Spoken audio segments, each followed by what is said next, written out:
Eu não sei se os irmãos sabem, mas eu sou uma pessoa que eu gosto de cozinhar. E até que eu cozinho relativamente bem, tá, irmãos? Tudo bem que eu demoro 4 horas pra fazer um peixe, mas fica gostoso, sabe? É diferente de trabalhar. Eu não gosto muito de trabalhar, mas a gente tem que trabalhar, né? Tem que sustentar a família. Conforme o tempo foi passando, eu comecei a me tornar mais ousado na cozinha, né? A gente começa a fazer umas coisas mais sofisticadas, né? Aquela salada começa a ganhar um molho, né? Coisa diferenciada. Até que um dia eu conheci uma menina chamada Val, acho que todo mundo conhece, né? Certa vez a Val me pediu pra fazer um pão com ovo, irmão. Café da manhã, ela queria comer um pão com ovo. E eu falei, missão dada é missão cumprida, né, irmão? Fui pra cozinha, coloquei o ovo na frigideira pra fritar, um pouquinho de sal, um pouquinho de pimenta, um pouquinho de curry, orégano também é bom. Aí vim por cima, coloquei uma fatia de queijo e aí deixei ele derretendo ali, né, na manteiga e tal. O pãozinho já tava aberto aqui do outro lado com manteiga, né? Margarina não, manteiga. Aí ficou aquele ovo bonito, né? Aquela coisa, eu peguei ali e tal, joguei no pão, cortei no meio, guardanapozinho do lado, levei pra ela na cama. Ó, ela olhou pro pão assim, aí ela falou, oxe, que isso? Eu queria só um pão com ovo. Era só um pão com ovo, não queria nada disso, queria um negócio simples. Você inventou aqui, botou um monte de coisa, não queria isso, queria uma coisa simples. Eu fiquei olhando aquela cara de bobo, né, que a gente fica. Eu falei, não, tudo bem, sem problema. Aí aqui dentro de mim eu tava assim, nunca mais eu faço nada, né? Mas tudo bem, sem problema. A questão, irmãos, é que nós temos a capacidade de tornar qualquer coisa simples, por mais simples que seja, em algo muito complexo, até mesmo um pão com ovo. E nesse processo nós acabamos por perder a essência da coisa. E é sobre isso que eu quero conversar com os irmãos nessa manhã, sobre a ceia do Senhor e a simplicidade do Evangelho. A igreja pode se colocar de pé. Vamos abrir as nossas Bíblias no livro de 1 Coríntios, capítulo 11, versículos 23 ao 26. 1 Coríntios 11, 23 ao 26. Todos acharam? Amém. Diz assim a palavra do Senhor. Porque eu recebi do Senhor o que também vos entreguei. O Senhor, na noite em que foi traído, tomou o pão, e tendo dado graças, o partiu e disse, isso é o meu corpo, que é dado por vós. Fazei isso em memória de mim. Por semelhante modo, depois de haver ceado, tomou também o cálice, dizendo, este cálice é a nova aliança no meu sangue. Fazei isto todas as vezes, beberdes em memória. Porque todas as vezes que comerdes este pão e beberdes o cálice, anunciais a morte do Senhor, até que ele venha. A igreja pode se assentar em nome de Jesus. Quando eu olho para a ceia do Senhor, né? Hoje nós estamos celebrando a ceia do Senhor. Quando eu olho para a ceia do Senhor, eu particularmente vejo um padrão que se repete nos evangelhos, nas cartas, né? É um padrão que eu considero como marca do ministério terreno do nosso Senhor e Salvador Jesus Cristo. E que padrão é esse? É o padrão da simplicidade, todavia com muita profundidade. Não encontramos dentro dos evangelhos conceitos filosóficos complexos que sejam de difícil compreensão. Tudo é muito simples e ainda assim todos os ensinamentos são carregados de uma profundidade que alcança o interior das nossas almas. A gente pode citar alguns exemplos como a parábola do semeador em Mateus 13, a parábola do bom samaritano em Lucas 10 ou a parábola do amigo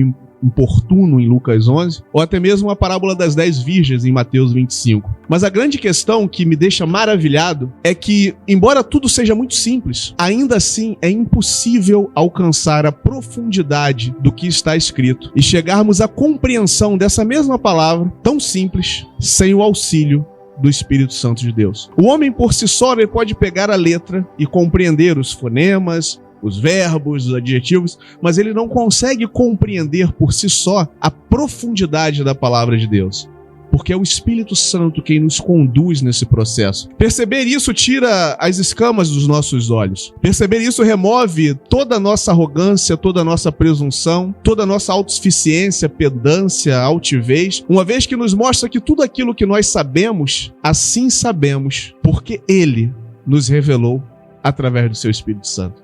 Isso é maravilhoso, irmãos. Isso é maravilhoso. E é lindo porque nos coloca no nosso devido lugar de limitação. Vasos de barro, que têm o seu valor não pelo aquilo que são, mas por aquilo que carregam no seu interior. E se alguém ainda julga saber alguma coisa, a Bíblia vai dizer que ainda não sabe como deveria. Então isso nos coloca no nosso devido lugar. Perceber isso nos faz notar o quão incapazes nós somos em compreendermos por nós mesmos até mesmo as coisas mais simples do reino de Deus. Por menor que seja, é de uma altura tão grande que nós mesmos, com toda a nossa sabedoria, doutorado, estudo, a gente não consegue alcançar aquilo sem que o Pai nos revele através do seu Espírito. Podemos tomar como exemplo dessa nossa dificuldade de entendermos das coisas celestiais a disputa que ocorria entre os discípulos para saber qual deles era o maior no reino de Deus. Vamos ler as nossas Bíblias no livro de Mateus, capítulo 18, versículo 1 ao 4. Mateus 18, versículo 1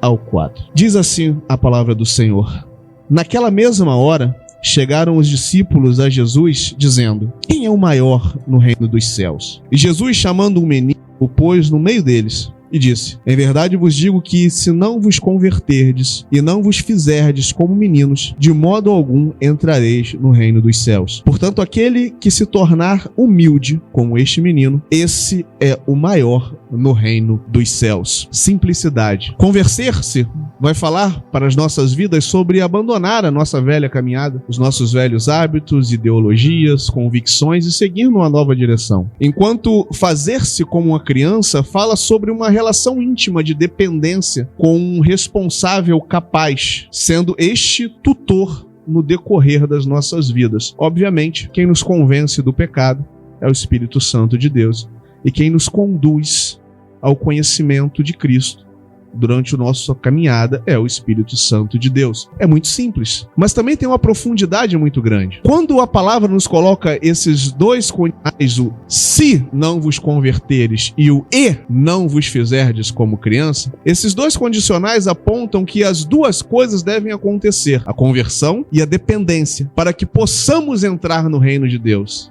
Enquanto não nos convertemos, não abandonamos a nossa maioridade humana, mundana, e não assumimos uma relação de dependência, ou seja, não nos tornamos crianças celestiais, digamos assim, continuamos olhando para tudo de uma perspectiva meramente humana e, consequentemente, tentando compreender o espiritual da esfera natural. E a gente não chega em lugar nenhum, irmãos. A verdade é essa. Agindo assim, nós suprimimos a voz do Espírito Santo e continuamos vivendo por preceitos meramente humanos, que não nos levam de modo algum a entrar no reino dos céus. Como eu disse, o contexto onde o texto foi inserido é uma briga para saber quem é o maior no reino de Deus. E não é qualquer pessoa que está brigando aqui, são os discípulos. E somente através do Espírito Santo nós vamos conseguir perceber que no versículo 4, o que o Senhor está nos dizendo é que o maior no reino de Deus não é o mais hábil, mas sim aquele que é mais dependente de Deus. Muitas das vezes, irmãos, nós dedicamos tempo demasiado à leitura de livros de teólogos, doutores, quando deveríamos primariamente dedicarmos tempo e esforço em oração e leitura da palavra de Deus. Porque, ao que parece, nós, em determinado momento da igreja, deixamos de crer que esse nosso tutor é capaz de nos ensinar todas as coisas. E saindo dessa simplicidade proposta por Cristo no seu evangelho, nós passamos a adicionar a complexidade do mundo e da filosofia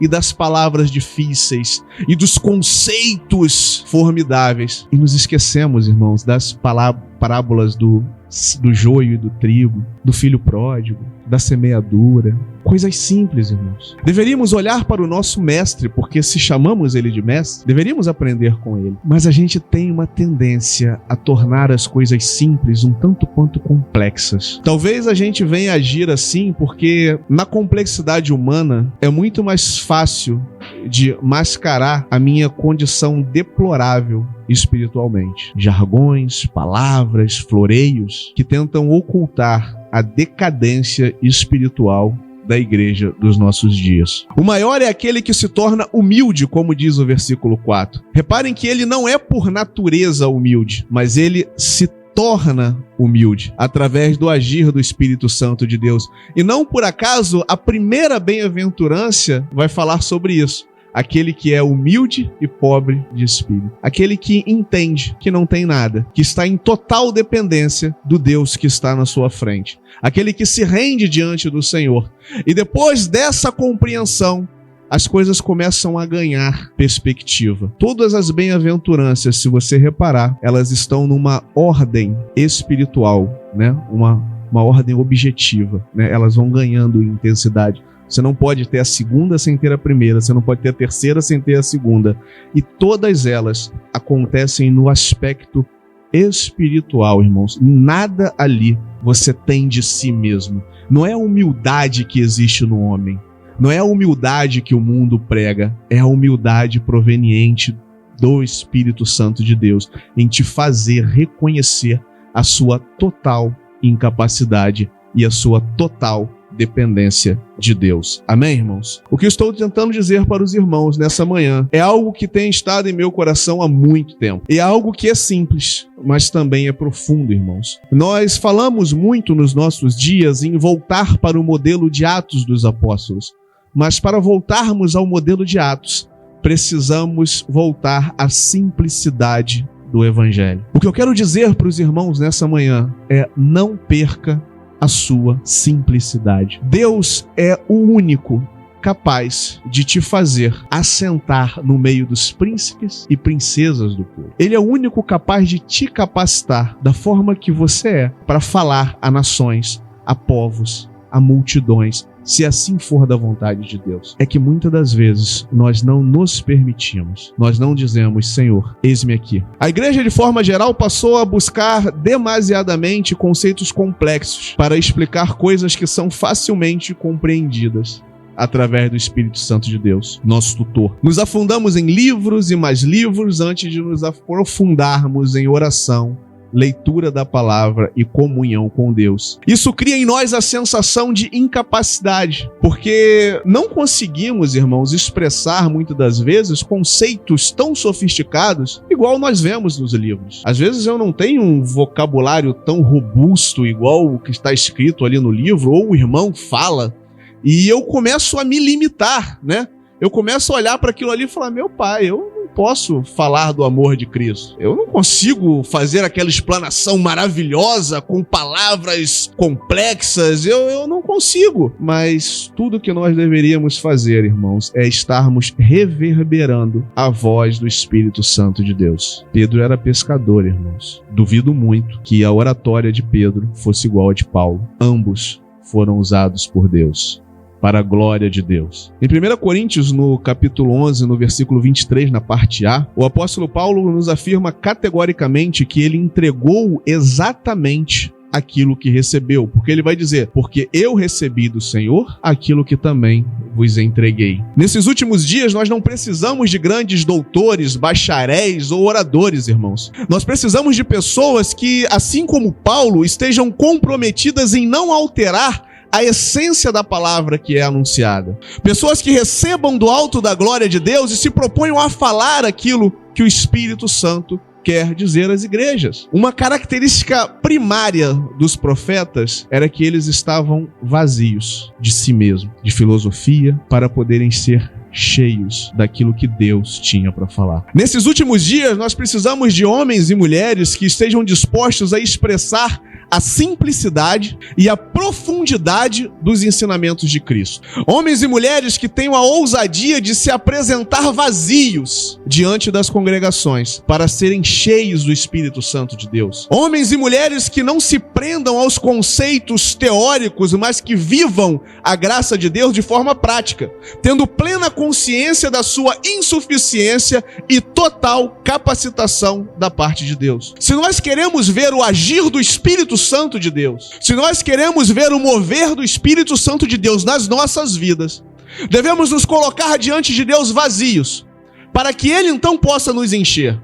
Mas acontece que na nossa caminhada, nós nos enchemos de conceitos e preceitos mundanos. E eu não estou dizendo de coisas do mundo necessariamente, mas de filosofia, teologia e uma série de outras coisas, e esquecemos de perguntar aquele que deveríamos perguntar: Senhor, o que queres que eu te faça? Senhor, como tu queres falar à tua igreja? Senhor, qual é o teu propósito na minha vida? Senhor, como tu queres me usar? E Deus de repente vai falar com você: olha, eu vou te usar desta forma. E então você simplesmente diz: olha só, Senhor, eu não tenho a menor capacidade de fazer isso, mas se o Senhor está dizendo, eu confio em ti e eu vou. 2 Coríntios, capítulo 4, versículo 13. Crie, por isso falei. com esse mesmo espírito e fé, nós cremos e por isso falamos, irmãos. Viemos aqui todos os domingos e falamos porque cremos naqueles que nos resgatou das trevas para a sua tão maravilhosa luz.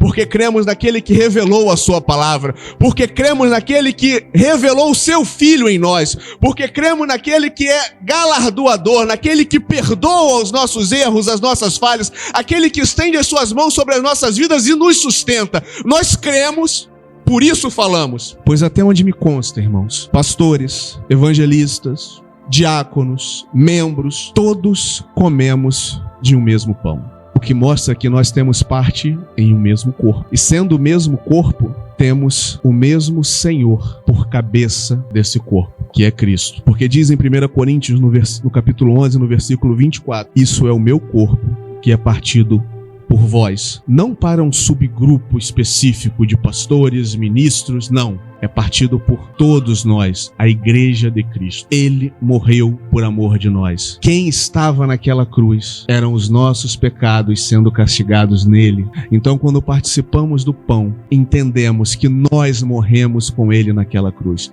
para que também possamos viver com ele por toda a eternidade, irmãos. E se isso não nos motivar a falarmos do amor de Deus, irmãos, nada mais vai nos motivar. Não vai ser luz no teto, não vai ser louvor bonito, nada vai nos motivar, mas tudo com a simplicidade de um pão e um copo de vinho, uma mesa colocada e os irmãos em volta dela em comunhão.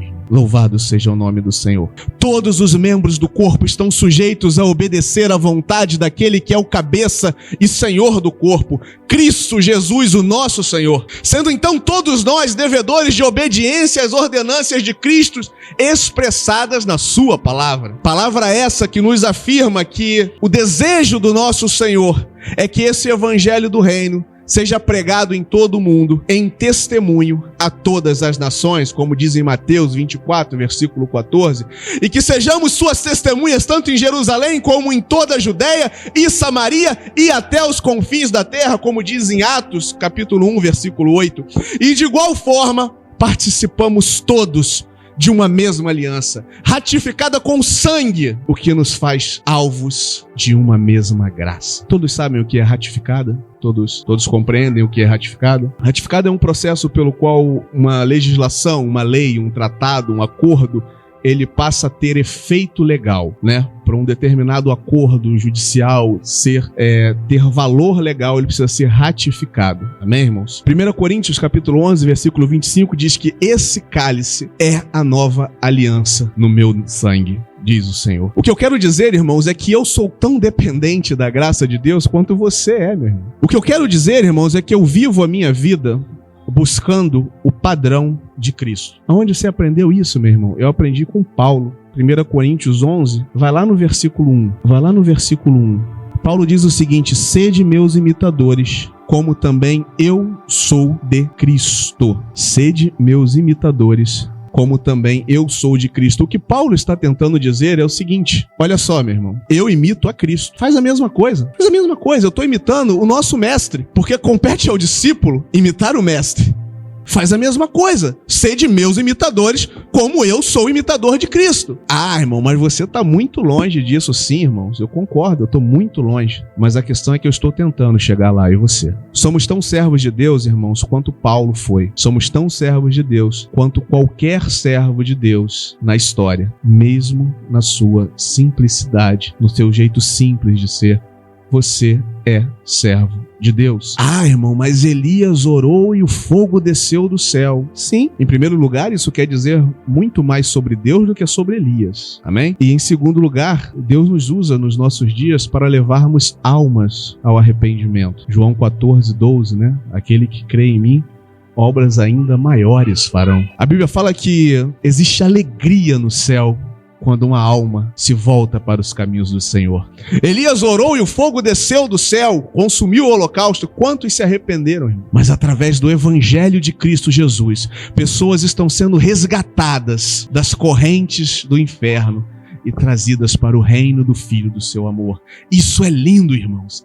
Essa é a obra que Deus te chamou para fazer. Esse é o evangelho que o Senhor nos chamou para pregar.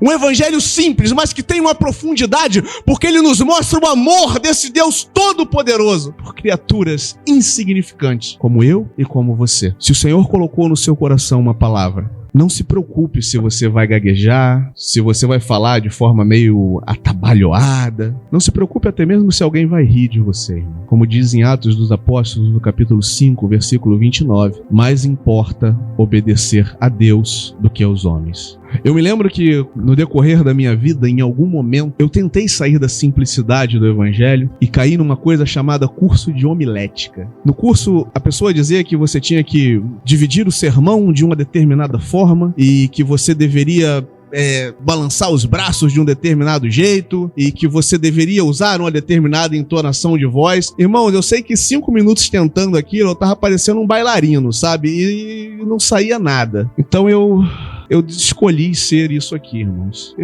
É assim que Deus me chamou. É assim que Deus me usa. Aquilo que Deus coloca no meu coração eu falo. Se vai agradar ou se não vai agradar, não compete a mim. Tem um ditado que a gente costuma dizer, né? Não mate o mensageiro, reclame com o Senhor, tá? A minha função aqui, irmãos, é somente reverberar aquilo que o Espírito Santo de Deus colocou em meu coração. E a palavra que eu falo para ti, ela também serve para mim. Eu falei aqui há 2 domingos atrás que no ato da multiplicação dos pães, aqueles pães que foram multiplicados, aqueles pães que alimentaram a multidão, os discípulos também comeram daquele pão. Eu me alimento da palavra que sai da boca de Deus. Quando Deus fala através de nós, nós também somos repreendidos, nós também somos exortados, nós também somos convidados a mudarmos as nossas atitudes, nós também somos questionados e Deus fala assim, e aí, tá entendendo agora? Como é que vai ser? Também sacode a gente, irmãos, com essa simplicidade que Deus faz as coisas. Ah, irmão, mas eu não sei quanto tempo eu tenho que falar, se é 40 minutos, se é 20, se é 15, se é 10, irmão. Quanto Deus te der o que falar, você fala. O importante, irmãos, é que seja da parte de Deus, que não seja do homem, que não seja aquilo que o Carlos pensa, que o Carlos acha,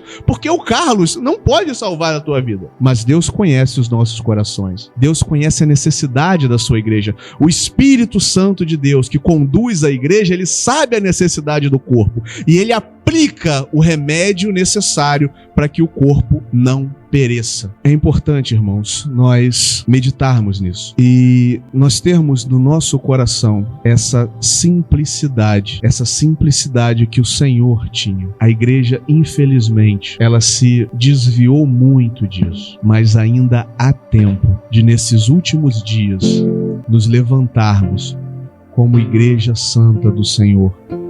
Hoje nós partimos esse pão, hoje nós participamos desse cálice. Hoje nós praticamos esse ato simples, mas que fala tanto aos nossos corações. Como Cleiton gosta de dizer, a ceia do Senhor é a dramatização do Evangelho. É o corpo de Cristo ali representado na cruz, o sangue derramado por amor de nós, a comunhão entre os irmãos, a reflexão, a introspecção de nós reconhecermos que não somos dignos de nos sentarmos aqui, irmãos. A gente às vezes olha para o nosso irmão e fala assim, nossa, mas aquele irmão ali não é digno, mas nós nos esquecemos que nós também não somos, irmãos. Hoje é o dia de nós nos sentarmos aqui como família, irmãos, porque a ceia do Senhor fala sobre família, mas não é qualquer tipo de família, é uma família de sangue, porque somos unidos pelo sangue de Cristo.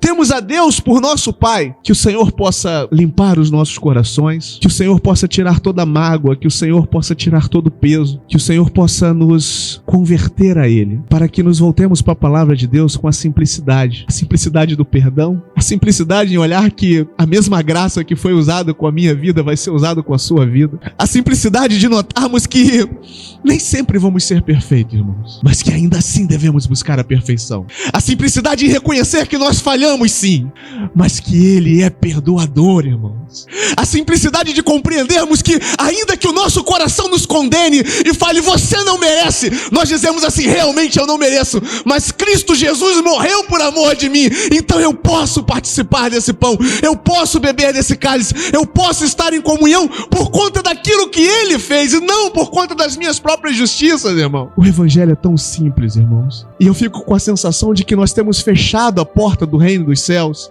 colocando complexidade numa coisa que é tão bela, que é tão pura, que é tão simples, que é só a gente tomar posse dela. Que você possa se colocar de pé nesta manhã e que você possa louvar ao Senhor com simplicidade. Louvado seja o nome do Senhor.